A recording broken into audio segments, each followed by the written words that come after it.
akan merincinya jadi 6 unsur ya, 6 faktor dalam dampak psikologis. Yang pertama OD ya, online disinhibition effect, atau orang menjadi lebih berani, menjadi lebih bebas melakukan apa saja tanpa ada hambatan di dalam internet ini, OD ini. Sehingga disrupsi digital ini menciptakan ruang tanpa otoritas, tanpa status sosial, anonim, dalam arti tertentu orang menjadi lebih bebas, itu tidak ada hambatan. Bahkan orang yang tidak pernah bicara pun ketika di situ menjadi tolok aktif ya, menjadi sangat cerewet itu. Penyebab yang kedua, unsur yang kedua adalah apa yang disebut FOMO, fear of missing out. Orang merasa takut ketinggalan, takut sendirian kalau tidak terkoneksi, tidak bersosialisasi. Apa dampaknya? Nanti dampaknya lalu orang ingin tahu. Kalau orang ingin tahu, itu sekaligus orang yang mudah ditipu. Orang yang tidak segera berpikir mengapa, tapi berpikirnya apa yang dilihat. Jadi kesan. Nah, ini nanti dampak juga mengapa hoax itu menjadi sangat mudah. Terus unsur yang ketiga, dampak psikologis itu adalah motivasi utama orang mengunggah itu bukan lagi kualitas informasi yang berkualitas atau yang etika, tapi motivasi utama adalah viral. Viral itu utamanya. Jadi orang berpikir viral dulu, baru berpikir konten dan konsekuensinya. Lalu unsur yang keempat, pencitraan itu menjadi sangat utama. Ya, nanti dijelaskan oleh Haidt mengapa, karena kita itu pada dasarnya hampir semua kita ingin dilihat baik oleh pihak lain. Sehingga pencitraan itu menjadi utama yang mendorong kebohongan menjadi biasa.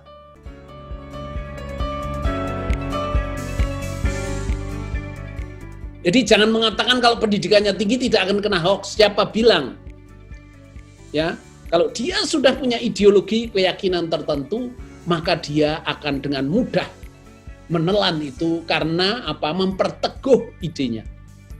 Itu yang sering mirip dengan apa yang disebut bias confirmation, ya, bias confirmation. Jadi semua yang meneguhkan apa yang menjadi keyakinan saya terima. Itulah mengapa hoax subur. Ini alasan pertama subur.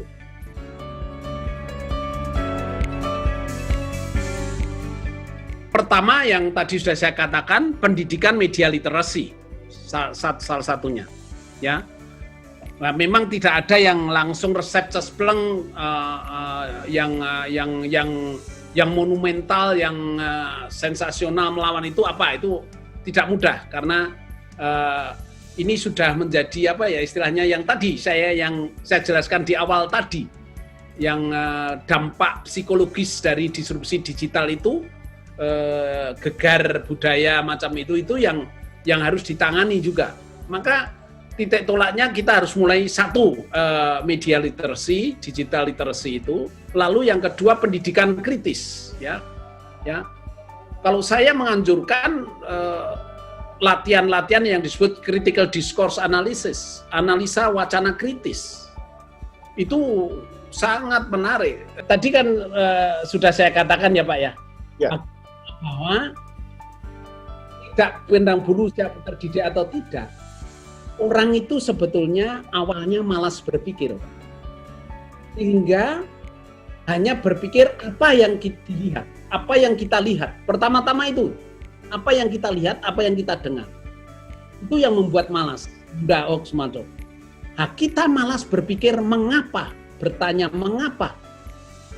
Bertanya mengapa ada itu yang sering kita malas. Itu yang mendorong kita untuk verifikasi. Itu yang mendorong kita untuk kritis. Ya. Maka orang sering lebih cepat yang hanya melihat apa, mendengar apa, tapi tidak dilanjutkan dengan bertanya mengapa. Mengapa? Ya. Dan bagaimana menghadapinya? Apalagi itu tidak.